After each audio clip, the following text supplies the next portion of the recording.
Glória a Deus.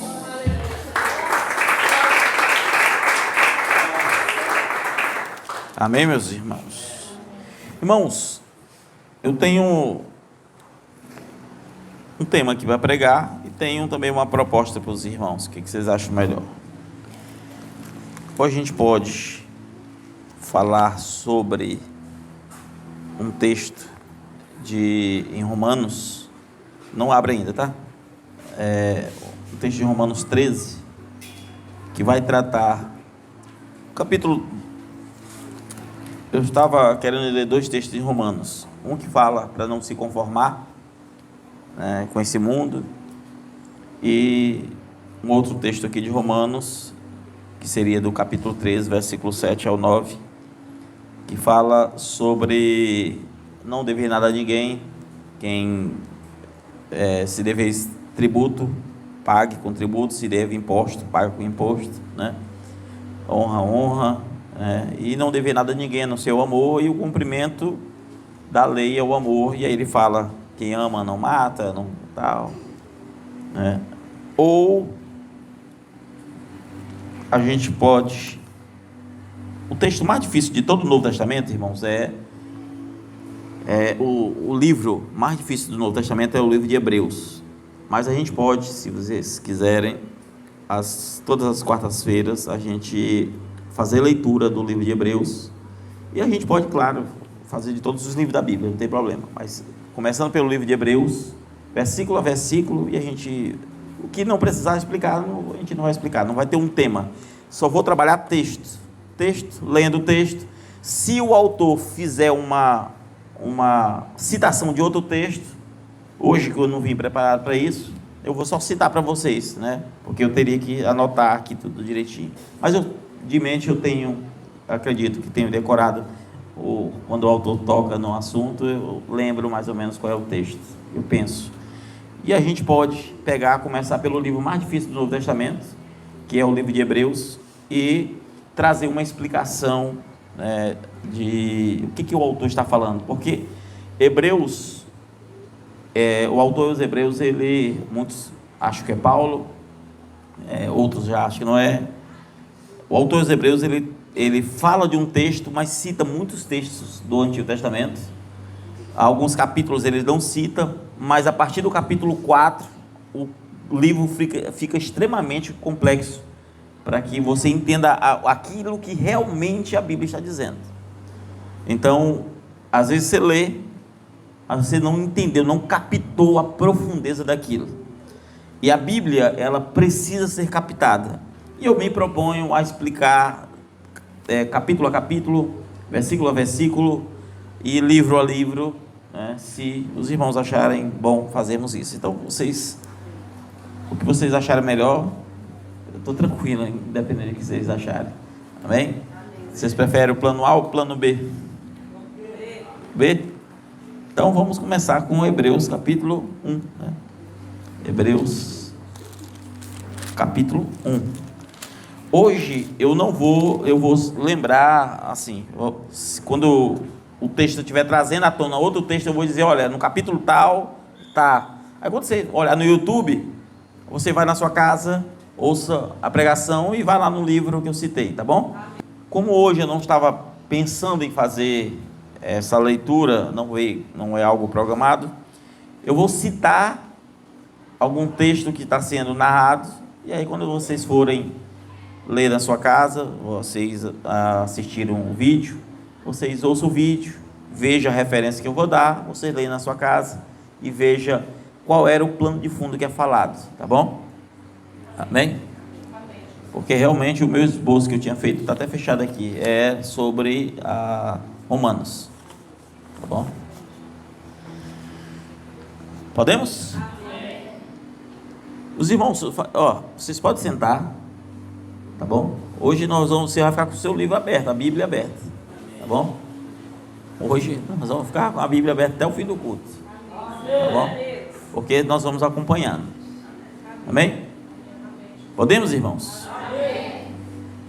Diz assim: havendo Deus antigamente falado muitas vezes e de muitas maneiras aos pais pelos profetas, a nós falou-nos nestes últimos dias pelo Filho, a quem constituiu o herdeiro de tudo, por quem fez também o mundo. Então observe, ele está dizendo que Deus falou de várias formas, várias maneiras, e nesse último tempo, que era aquele tempo, falou através do Filho, não é isso?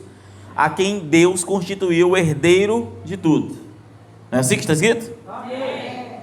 A quem constituiu o herdeiro de tudo, por quem fez também o mundo, o qual, sendo o resplendor da sua glória e a expressa imagem da sua pessoa. Observe, o qual, sendo o resplendor da sua glória e a expressa imagem da sua pessoa, sustentando todas as coisas pela palavra do seu poder, havendo feito por si mesmo a purificação dos nossos pecados, assentou-se à destra da majestade nas alturas. Antes de eu continuar aqui, nós paramos no versículo 3, né? Só falar algo.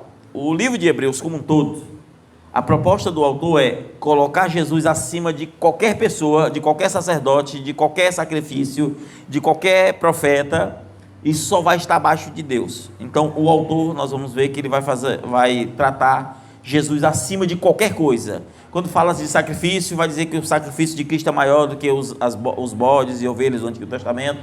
Quando falar do profeta Moisés, vai dizer que Jesus é maior do que Moisés. Amém?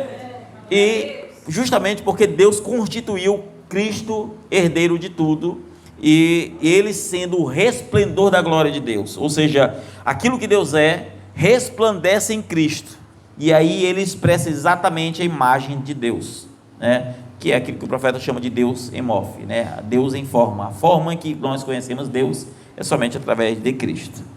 Mas vamos continuar.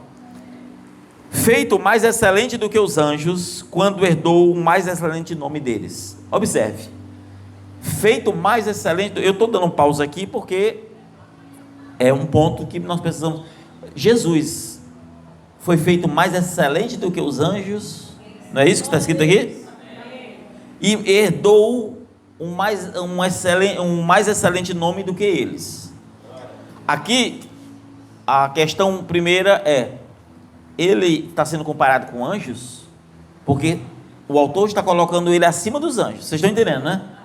Mais excelente do que os anjos, não é isso que está escrito aí?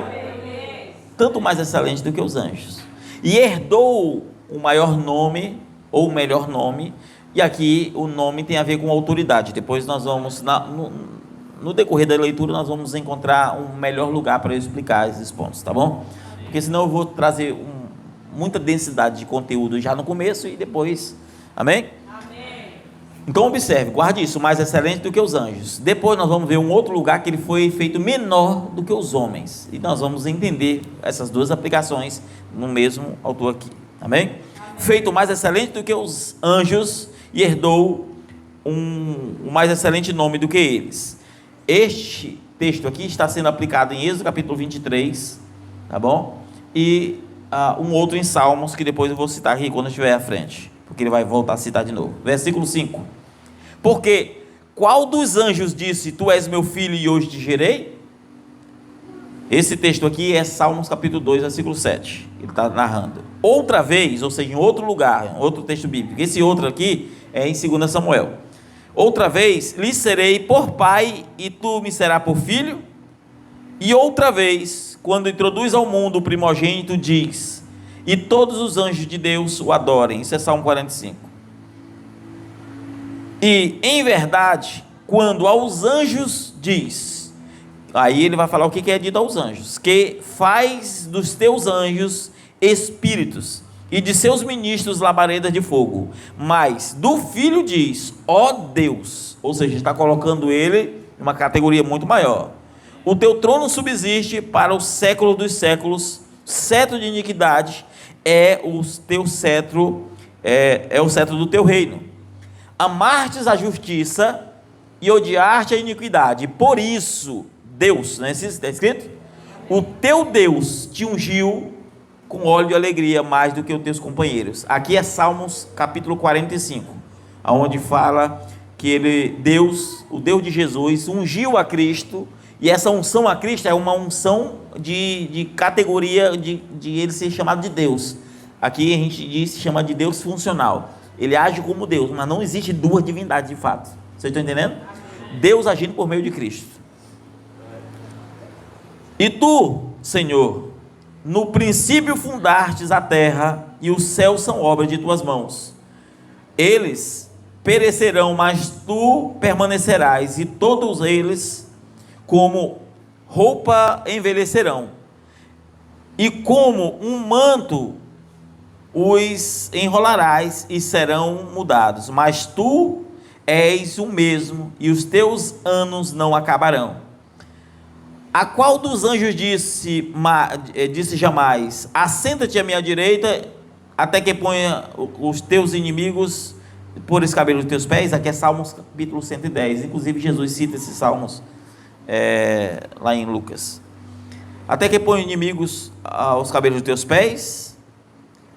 Não são porventura todos espíritos ministradores, enviados para servir a favor daqueles que hão de herdar a salvação? Está falando dos anjos que são enviados a favor daqueles que vão herdar a salvação. Amém? Amém. Capítulo 2. Portanto,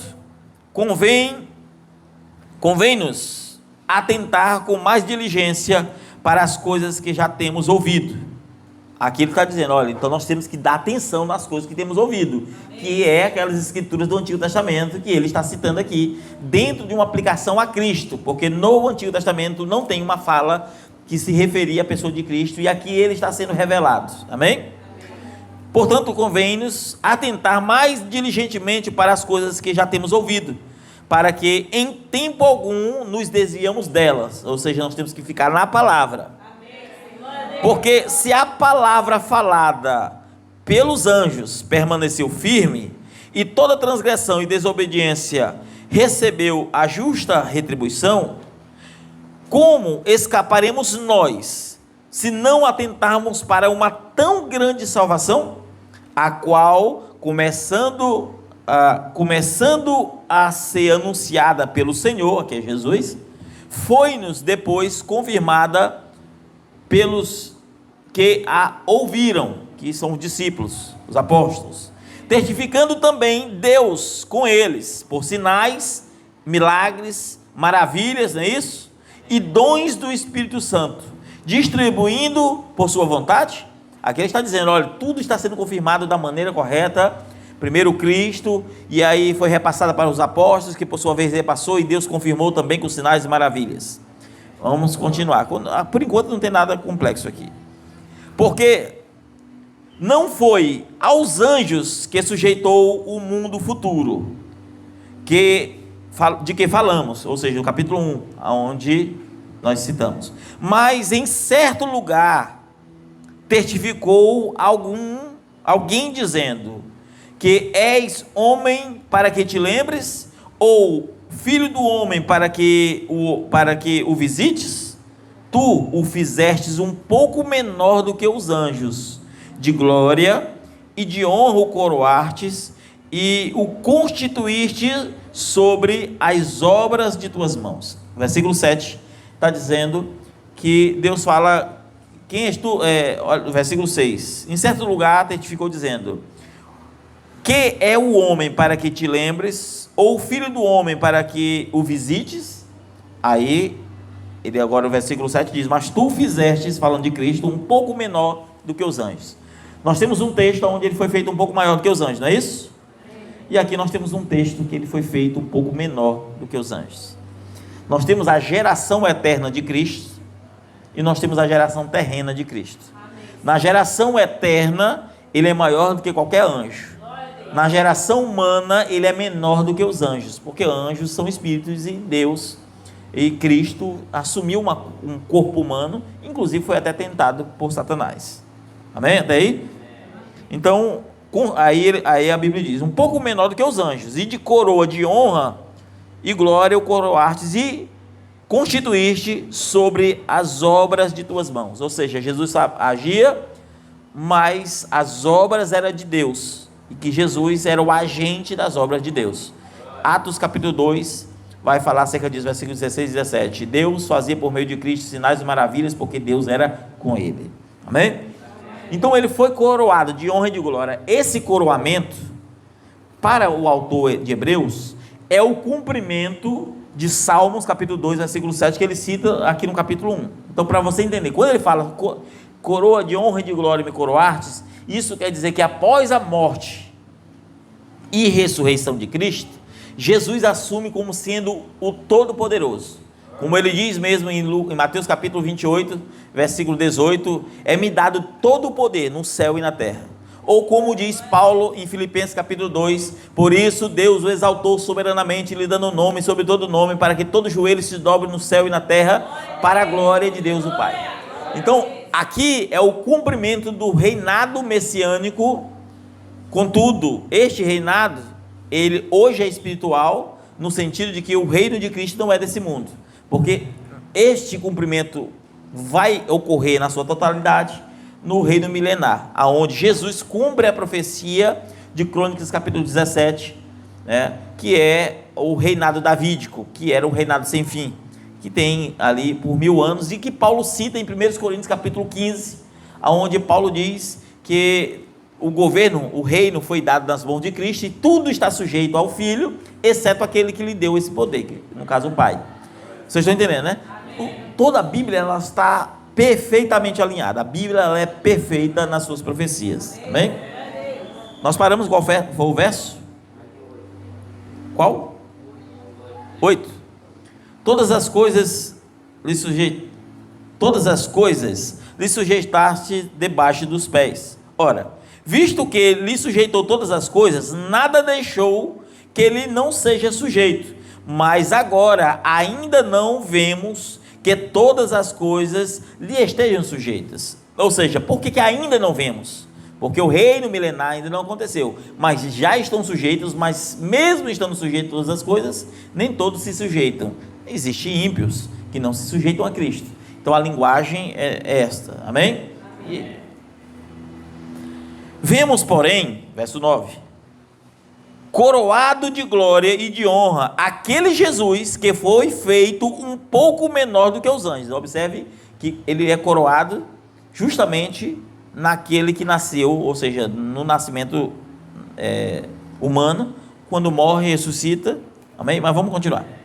Um pouco menor do que os anjos, por causa da paixão da morte, está aqui o texto bem claro, por causa da paixão da morte, para que, pela graça de Deus, provasse a morte por todos, porque convinha que aquele para quem são todas as coisas, mediante quem tudo existe, trazendo muitos filhos à glória, consagrasse pelas aflições o príncipe da salvação deles. Ou seja, Jesus morreu como filho, e esse coroamento aqui, nessa aplicação de Hebreus, na aplicação de Hebreus, ele cita Salmo 2,7, tu és meu filho e hoje te gerei, como o ato de Jesus ressuscitar e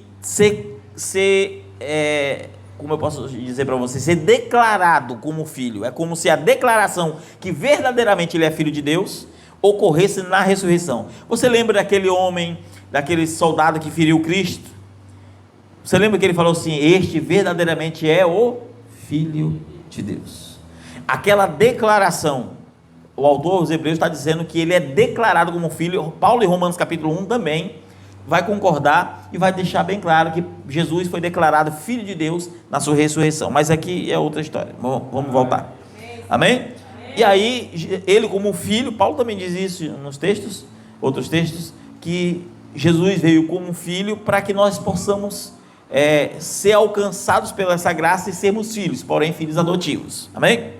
Verso 11, porque assim o que santifica, como os que são santificados, o que santifica é Cristo, o que são santificados somos nós, são todos de um, por cuja causa não se envergonha de lhes chamar irmãos, dizendo, anunciarei o teu nome aos meus irmãos, cantarei-te louvores no meio da congregação. Aqui é um salmo também, se não me falha a memória, é Salmo 23, tá? Mas eu não tenho agora certeza. E outra vez, quando ele fala outra vez é outro texto, em outro lugar do Antigo Testamento, porém neles a minha confiança, e outra vez, ou seja, outro texto, eis-me aqui, envia-me a mim, isso é Isaías capítulo 6, e aos filhos de Deus me enviou. E visto como os filhos participam da carne e do sangue, também ele participou das mesmas coisas, para que pela morte aniquilasse o que tinha império da morte, isto é, do diabo. Ou seja, se nós fôssemos espirituais, ele vinha como um ser espiritual. Mas como Satanás tem poder na carne, tem poder naquilo que é terreno, ele teve que vir e participar daquilo que Satanás tinha primazia, daquilo que Satanás tinha autoridade, para que ele vencesse aquilo que o homem não pode vencer.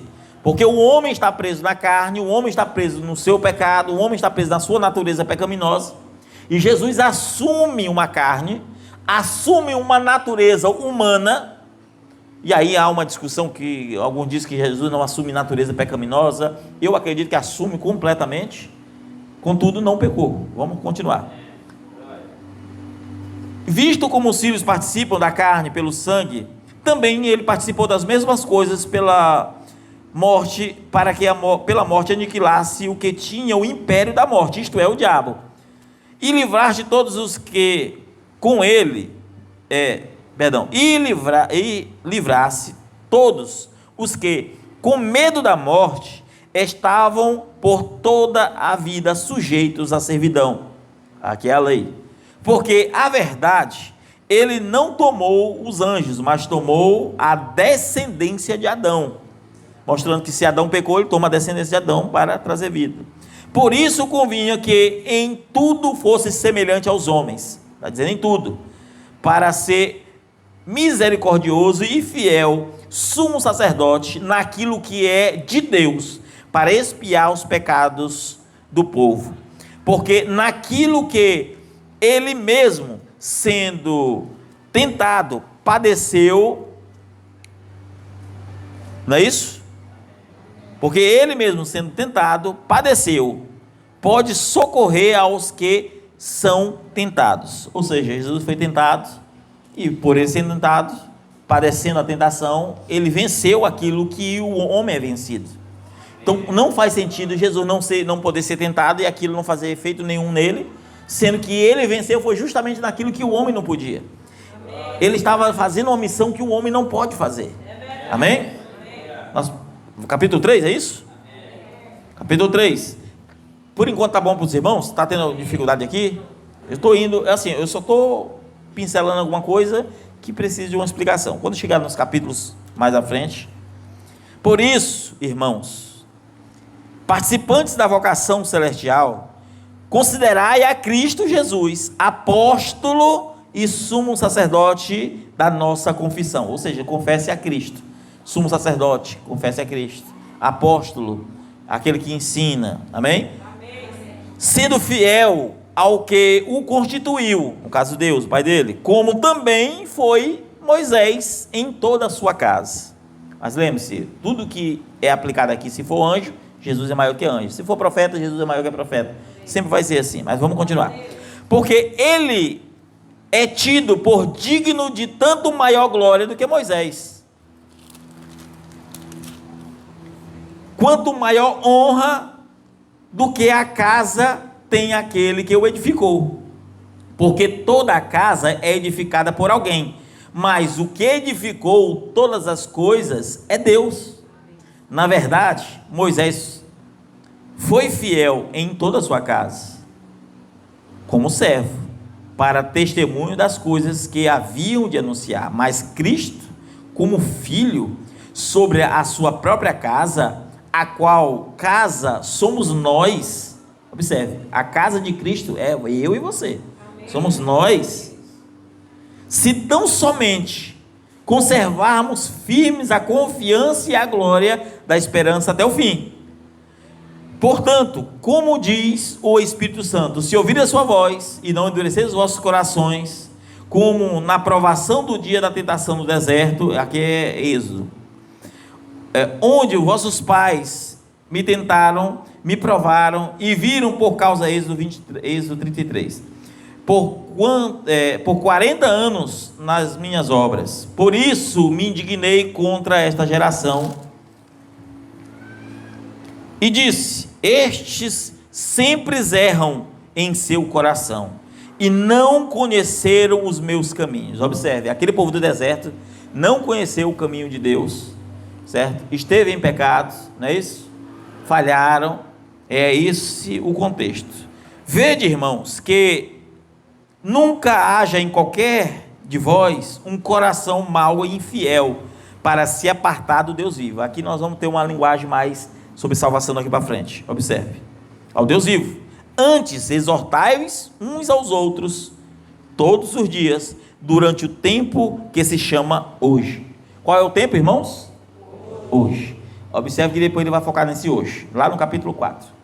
Eu quero que você entenda. Então nós, depois nós vamos ler isso mais à frente, fomos colocados como sumo sacerdote. Aqui ele ainda não revelou. Por isso que você deve exortar um ao outro, porém ele vai ensinar depois que é com amor. Amém? Você exorta, você ensina, você corrige, para que você não perca uma tão grande salvação. Mas vamos continuar. Porque nos tornamos participantes de Cristo, se retivermos, é uma consequência, como somos participantes de Cristo, se retivermos firmemente o princípio da nossa confiança até o fim. Você confia em Cristo? Pois mantenha até o fim. Amém. Versículo 15: enquanto se diz, hoje se ouvires a sua voz e não endureceres os vossos corações, como na provocação. Aí ele está relembrando o texto que ele citou antes, o texto do Antigo Testamento, Moisés falando, porque havendo alguns ouvido, o provocaram, mas não todos os que saíram do Egito por meio de Moisés. Ou seja, eles ouviram o que Moisés ensinou para não provocar Deus, mas provocaram Deus. Não todos, mas aqueles que saíram do deserto provocaram a Deus. E aí ele está dizendo que assim como eles, se nós fizermos a mesma coisa, estamos fora da salvação. Versículo 17: mas como quem se indignou por 40 anos, não foi porventura com os que pecaram, cujos corpos caíram no deserto, ou seja, morreram. Deus se indignou com aqueles que morreram. E por que se indignou com os que morreram? Porque eles eram rebeldes. É esse o contexto que ele está dizendo. E a quem jurou que não entregariam no seu repouso, observe, e a quem jurou que não entregariam no seu repouso, senão aos que foram desobedientes. Então observe que este repouso, os adventistas entendem que é o sábado. Não é, é o hoje. Vamos continuar. E vemos que não puderam entrar no repouso, tá? Por causa da sua incredulidade. Ou seja, o repouso de Deus, mesmo no tempo da lei, é espiritual, mas aquele povo não puderam entrar e por isso morreram. Deus está dizendo que quem não encontra o repouso espiritual morre. Vamos continuar, capítulo 4. Temamos, pois, que porventura deixada a promessa de entrar no seu repouso, a promessa lá de Êxodo, que ele está falando de Moisés, aquele sábado não era literal, tá bom? Versículo 2: porque também a nós foram pregadas as boas novas, como a eles. Ou seja, está comparando, dizendo, olha, igual foi para eles, foi para nós, como a eles. Mas a palavra da pregação nada lhes aproveitou, porquanto não estavam misturadas com a fé naqueles a que ouviram. Ou seja, eles ouviram a palavra, mas não tiveram fé naqueles a quem eles ouviram, ou seja, em Moisés. Eles sabiam que Moisés era um profeta, mas eles não acreditavam no evangelho pregado por Moisés. E assim, ele está fazendo comparação com Cristo. Mas vamos continuar. Qual é o verso? Porque nós, o que temos crido, entramos no repouso. Então o repouso é crer. Eles não entraram no repouso, né, que não tem nada a ver com sábado, apesar que eles acreditavam que era o dia de sábado. Mas nós que temos crido, entramos, não é isso? Entramos no repouso. Tal como disse, assim jurei na minha ira que não entrarão no meu repouso, que é aqueles que morreram, embora as suas obras estivessem acabadas desde a fundação do mundo. Ou seja, Deus já sabia desde a fundação do mundo que se você fazia uma aplicação a Cristo, a Deus, as suas obras tinham acabado e descansou em dado momento do sábado, Ou seja, independente do que você for tratar acerca de Deus ou o mais correto, as obras já tinham sido acabadas. Amém? Porque em certo lugar disse, assim do sétimo dia, observe, do sétimo dia, e repousou Deus de todas as suas obras no sétimo dia. Observe. E outra vez, neste lugar, diz, não entrarão no meu repouso. Ou seja, Deus promete o repouso, mas diz que não entrarão no repouso.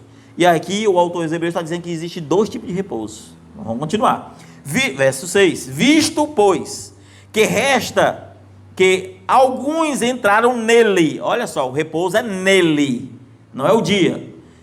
E que aqueles a quem primeiro foram pregadas as boas novas não entraram por causa da desobediência. Determina outra vez um certo dia. Qual é o dia aí? Hoje. Que dia é hoje da semana? Para nós aqui agora é quarta, não é isso? Esse dia é hoje.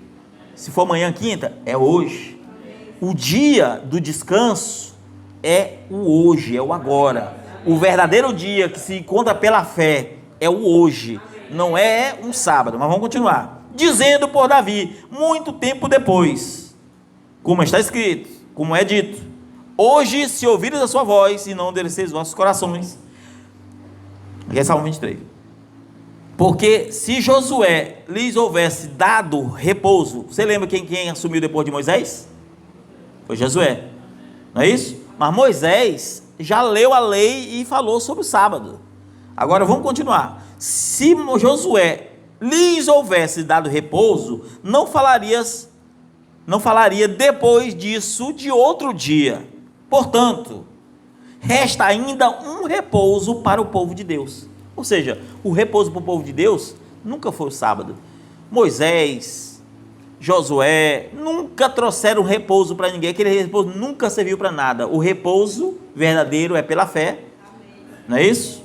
E se houvesse encontrado um repouso, não havia de oferecer um outro dia de repouso. Não é isso que está nele. Mas vamos continuar. Repouso para o povo de Deus. Porque aquele que entrou no repouso, ele próprio repousou de suas obras, como Deus das suas. Ou seja, está falando de Jesus, comparando com o que ele fez com Cristo. Amém? Com o que Cristo fez. Vou repetir. Porque aquele que entrou no seu repouso, que é Cristo, ele próprio repousou das suas obras, que é a missão que ele tinha a fazer aqui, como Deus das suas. Procuremos, pois, entrar naquele repouso. Qual é aquele repouso? Cristo Jesus. Para que ninguém caia no mesmo exemplo de desobediência. Então, volto a dizer, desobediência é sair do repouso.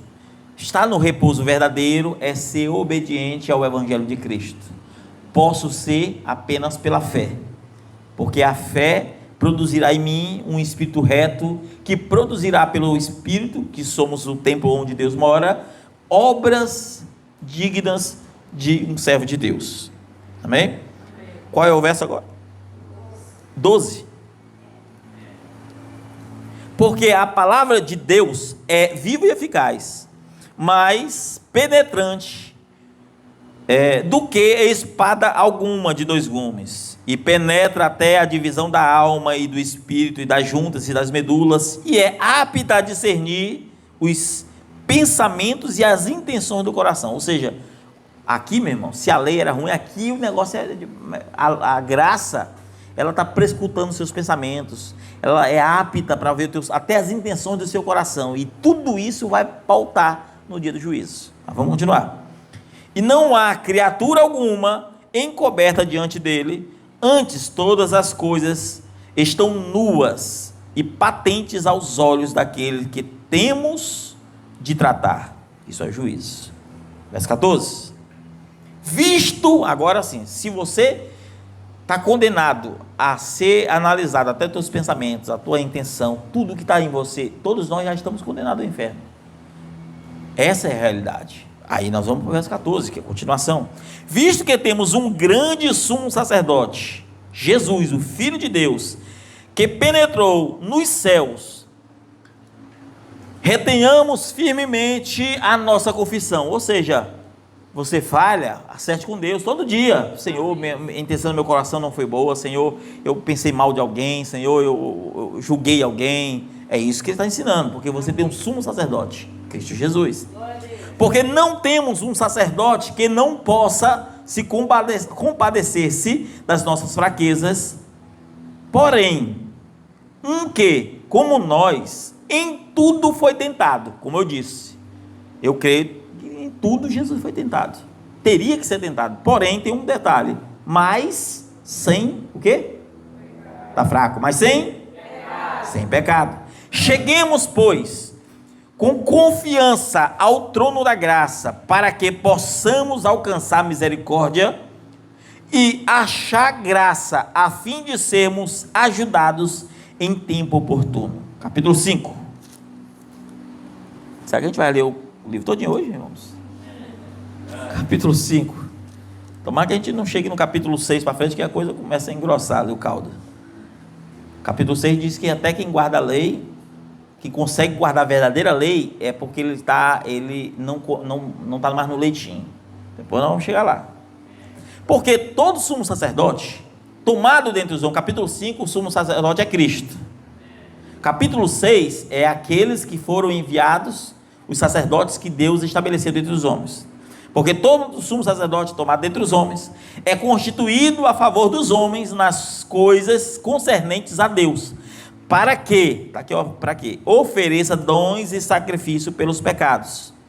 Ou seja, todo pastor, ele tem que oferecer a Deus dons e sacrifício pelos pecados. A linguagem do Antigo Testamento de dons e sacrifício, evidentemente, aqui é tipológica, né? Depois, mais à frente, a gente vai falar sobre. E possa compadecer-se ternamente dos ignorantes e errados, pois também ele mesmo está rodeado de fraqueza. Ou seja, o sacerdote dentre os homens está rodeado de fraqueza. E ele, melhor do que ninguém, tem que se compadecer dos outros. E por causa deve ele, tanto pelo povo, como também por si mesmo, fazer a oferta pelos pecados. A oferta pelos pecados do Antigo Testamento é sacrificar ao Cordeiro, não é isso? E essa oferta aos pecados é o Cordeiro Cristo. Então você precisa ofertar a tua vida a Deus, você precisa entregar a sua vida a Deus para perdão dos seus pecados, confessando a Cristo, porque aqui Cristo é o sumo sacerdote, Cristo é o Cordeiro, Cristo é o intercessor, Cristo é o intermédio pelo qual Deus responde todas as nossas orações. Amém? Por causa dele, tanto pelo povo, também por si mesmo, possa oferecer oferta pelos seus pecados. E ninguém toma para si honra, senão o que é chamado por Deus como Arão. Ou seja, ninguém pode querer ser pastor por conta. Não adianta querer ser pastor, não adianta querer assumir uma coisa. Se você não foi chamado por Deus, a igreja morre. E o mundo religioso hoje vive no pecado, vive porque não tem pastor. Porque tem várias pessoas que querem dinheiro, querem fama, querem qualquer coisa, mas não pode oferecer dons e sacrifício ao povo para perdão dos pecados, não pode exortar a igreja, não pode corrigir, não pode oferecer perdão nem por si, nem pelo próximo. Vocês estão entendendo? Então, ninguém pode escolher essa honra se não tiver sido chamado por Deus. Assim também Cristo não se glorificou a si mesmo, ou seja, assim como o sacerdote não pode, nem Jesus, ele quis por si mesmo, não se glorificou a si mesmo, para se fazer sumo sacerdote, mas aquele que ele disse, tu és meu filho, hoje te gerei. Isso é Salmo 2,7. Como também diz no outro lugar, aqui eu já não lembro qual é o lugar, tá, irmãos? Me perdoe. Tu és sacerdote eternamente, segundo a ordem de Melquisedeque. Se não me falha a memória, é Malaquias 3, mas eu posso estar confundindo. O qual nos diz, nos dias da sua carne, oferecendo com grande clamor, isso é nos dias da sua carne, quando ele estava em carne humana, amém? Lágrimas, orações e súplicas ao que o podia livrar da morte, ouvindo quanto ao que temia. Observe, ele está falando aqui daquela cena que Jesus no Getsemane orou com lágrimas, e orou aquele que podia lhe livrar da morte, com súplicas, não é isso? Aquele que podia livrar, não é isso? Amém. E foi ouvido ao que temia, ainda que era filho, aprendeu a obediência por aquilo que padeceu, ou seja, ele foi obediente, como ele mesmo na oração disse: seja feita a tua vontade e não a minha, por aquilo que padeceu, e sendo ele consumado, veio a ser a causa da eterna salvação para todos os que lhe obedecem. Aqui está muito claro, Jesus depois da morte, ele veio a ser a salvação para todos aqueles que lhe obedecem. Então não tem como ser salvos se eu passo por cima dos ensinamentos de Cristo. Chamado por Deus sumo sacerdote, segundo a ordem de Melquisedeque, do qual muito temos que dizer, de difícil interpretação, porquanto vos fizestes negligentes para ouvir. Ou seja, aquele povo que ele estava ensinando aqui, os hebreus, que foi mandado a carta, ele disse: olha, eu tenho muita coisa para dizer, mas vocês são ignorantes, porque a gente explica, vocês não quiseram ouvir, vocês foram negligentes para ouvir o que eu estou ensinando, e se eu trouxer algo profundo aqui, vocês não vão entender. Ele quer dizer que eles estão no leitinho, quer dizer que é uma igreja que não pode ouvir muita coisa, porque se escandaliza, se entrar em profundeza alguma coisa, a pessoa, mas como assim? É isso que ele está dizendo, versículo 12, porque devendo já ser mestres pelo tempo, ainda necessitas de que vos torne a ensinar coisas que sejam os primeiros rudimentos da palavra de Deus.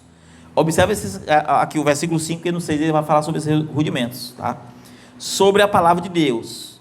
E vos haveis feitos tais que necessitais de leite e não de sólido mantimento. Paulo está repreendendo, o autor está repreendendo aquela igreja que, mesmo ele falando essas coisas, ele queria falar coisas profundas, mas eles não tinham capacidade para compreender, porque foram negligentes.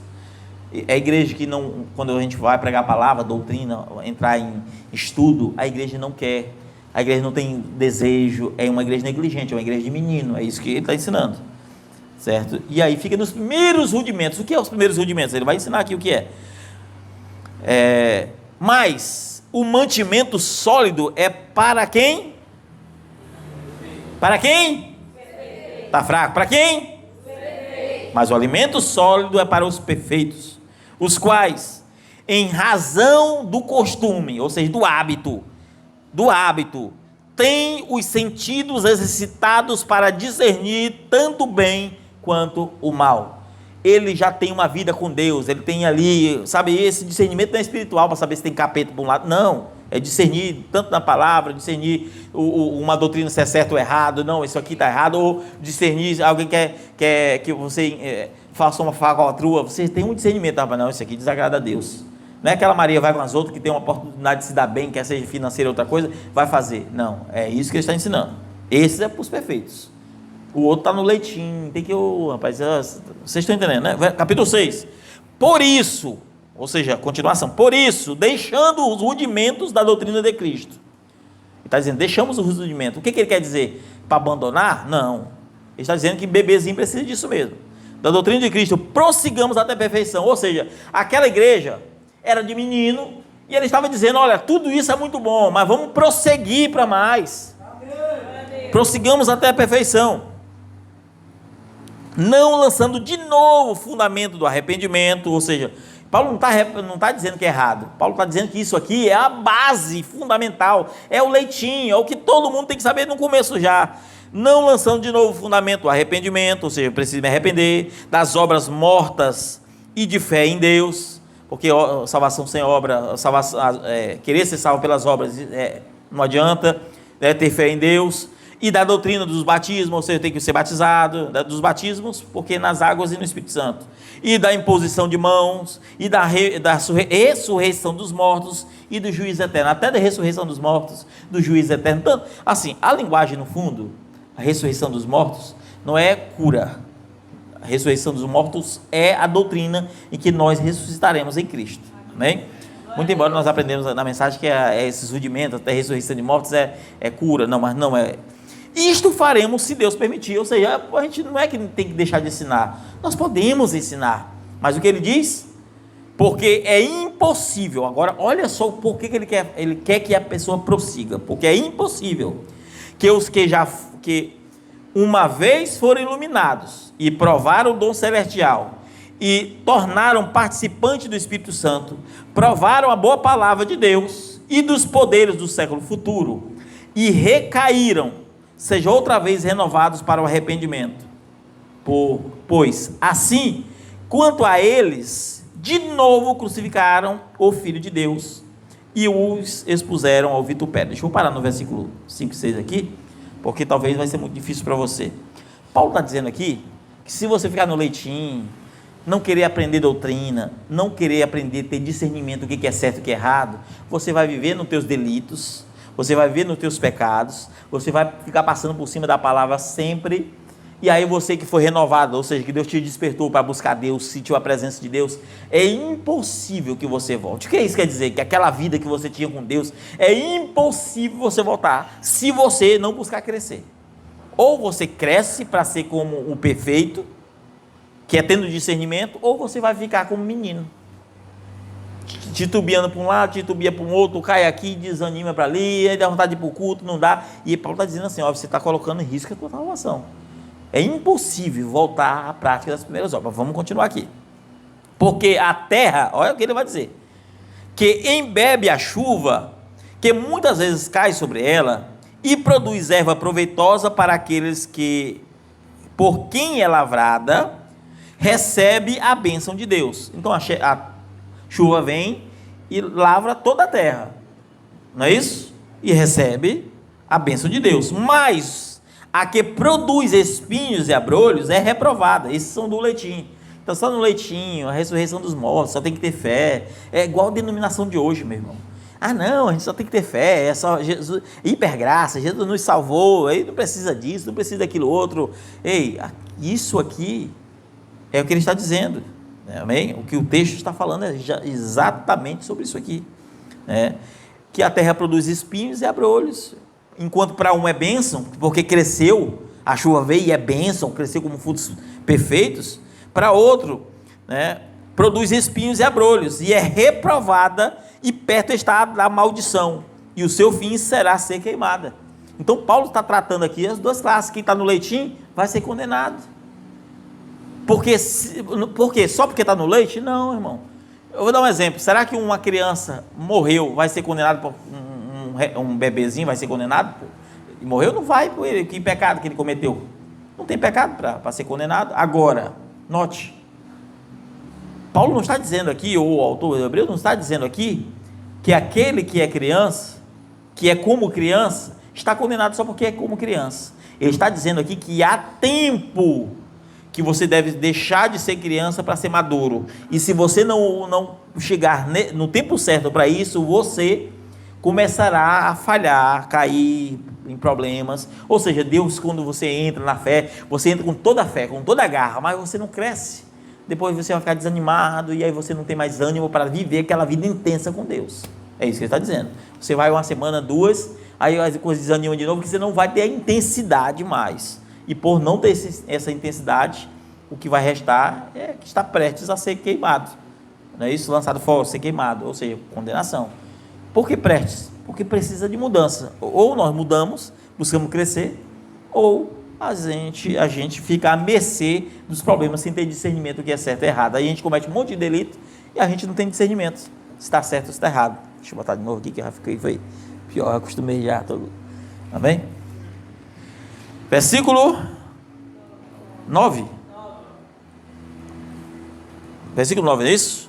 Mas de vós, ó amados, esperamos coisas melhores. Observe, ele está falando para aquele povo do leite, e ele está dizendo, eu estou esperando coisas melhores, e coisas que acompanham a salvação, ainda que assim falamos, porque Deus não é injusto para se esquecer da nossa obra e do trabalho do seu amor para com o seu nome mostrardes, enquanto servistes aos santos, e ainda servis, mas desejamos que cada um de vós mostre o mesmo cuidado para a completa certeza da esperança até o fim.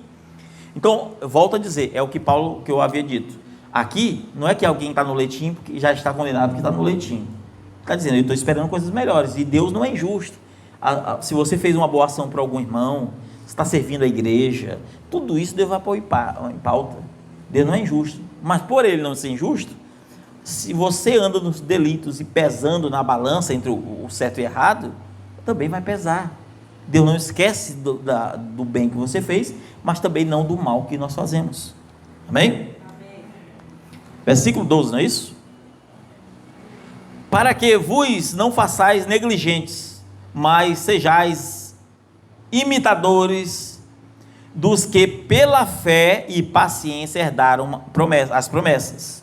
Porque quando Deus fez a promessa a Abraão, como não tinha outro por quem jurasse, jurou por si mesmo, dizendo: certamente abençoando-te, abençoarei, multiplicarei, multiplicando-te, multiplicarei. E assim, esperando com paciência, alcançou a promessa, porque os homens certamente juram por alguém superior a eles, e o juramento para confirmação é para eles, o fim de toda a contenda. Por isso, querendo Deus mostrar mais absolutamente a imutabilidade do seu conselho ao herdeiros da promessa, se interpôs com o juramento, para que, por duas coisas imutáveis, nas quais é impossível que Deus minta, tenhamos a firme consolação, nós, os que pomos o nosso refúgio em reter a esperança da promessa. Isso é a fé que ele cita lá no capítulo 2. A qual temos como âncora da alma, segurança e firme, e que penetra até o interior do véu, onde Jesus, o nosso precursor, que é o primeiro que entrou por nós, feito eternamente sumo sacerdote segundo a ordem de Melquisedeque. Amém? Então vamos parar aqui no capítulo 6, terminamos o 6 e vamos continuar o 7. Amém? Então observe que o trabalho de Cristo é a mediação de Deus para com os homens. Paulo diz: não há nenhum mediador entre Deus e os homens a não ser Jesus Cristo homem. Ele traz essa mediação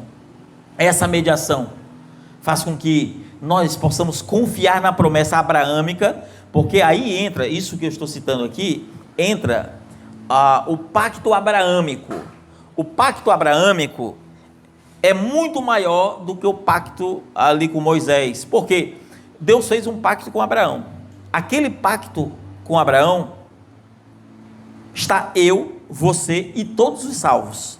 No entanto, também estão os perdidos, porque existe duas linhagens de Abraão: os filhos da terra, né, isso, como areia, e aqueles como as estrelas do céu. Todos estão ali vinculados em Abraão, bênção ou maldição, vida ou morte, estão ali. Aqueles que tiverem fé, porque os descendentes de Abraão que atravessaram o deserto sem fé, todos pereceram, e os que tão somente guardarem fé serão como aquela verdadeira descendência de cima de Abraão. E aqui o texto está deixando claro para nós que aquela promessa que Deus fez desde Abraão, e é impossível que Deus minta, a âncora, o que nos segura, o que não deixa nada nos levar, nenhuma onda, nenhuma correnteza, nada nos levar, é Cristo. Nós estamos ancorados em Cristo, porque se havia um véu que impossibilitava o homem de passar, isso é tudo que o Hebreus está falando, capítulo 6, eu só estou explicando agora porque o tempo não dá para ler o 7. Se nós éramos impossíveis de entrar no templo, no lugar santíssimo, porquanto somente o sumo sacerdote podia entrar, este sumo sacerdote não apenas entra, mas ele, ao entrar, sem cometer pecado, porquanto os outros sacerdotes tomados entre os homens, ele oferece sacrifício para si e para o povo. Mas aquele que entrou, e depois nós vamos ler mais à frente, ele entrou uma única vez, é porque eu não quero atropelar as coisas aqui. E quando ele entra e rasga a impossibilidade que eu tinha de adentrar.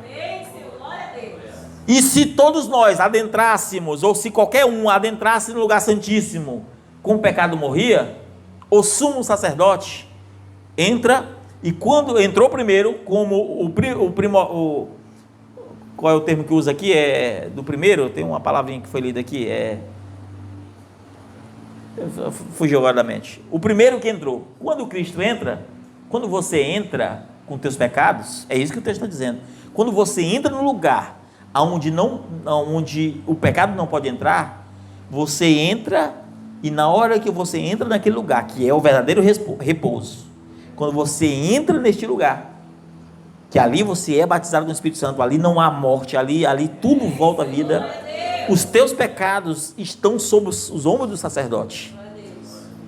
Os teus pecados, os meus pecados, as nossas falhas caem e recaem sobre ele. E então a possibilidade de salvação, é impossível que Deus minta, é impossível que você morra ao entrar no lugar santíssimo. Mas sabemos que o sacerdote poderia morrer, inclusive o sumo sacerdote poderia morrer ao entrar no lugar santíssimo, se vivesse ou se agisse de qualquer forma. Mas hoje, pela graça de Deus, ele nos deu o direito a essa salvação. Amém? A qual temos como âncora da alma, segura e firme, que penetra até o interior do véu. Até o interior do véu. Esta âncora é Cristo. Amém? E este Cristo, tipificado aqui no capítulo 2, que lemos, capítulo 2 ou 3, ele tem um verdadeiro templo. E aonde está o verdadeiro templo? Você lembra quem era o verdadeiro templo? Nós. Aonde está o lugar santíssimo? No teu coração. É ali que ele faz morada. Amém? Alguém entende? Todo mundo está tranquilo? Deu para entender tudo? Tudo de boa, não é isso? Amém. Então vamos orar, fazer a oração final. São 7 horas já. 1 hora lendo a Bíblia. Passa rápido, não passa, irmãos? Passa rápido. Ler a Bíblia é muito bom. Então vamos orar, irmãos. Senhor Jesus, Pai, obrigado, Deus. Lemos uma porção das tuas escrituras. Dai-nos sabedoria, para que possamos então aprender mais de Ti. Senhor, nós Te glorificamos e Te exaltamos. Pedimos ao Senhor a Tua presença, e que há uma promessa a qual estamos ancorados, a promessa da salvação. E o Senhor prometeu a Abraão que a tua descendência herdaria uma terra, e esta terra não pode ser minada por ladrões e salteadores. Senhor, é nesta promessa que estamos aguardando, e as nossas vidas não faz sentido nenhum sem o Senhor. Obrigado, Senhor, por nos revelar mais uma porção da Tua palavra.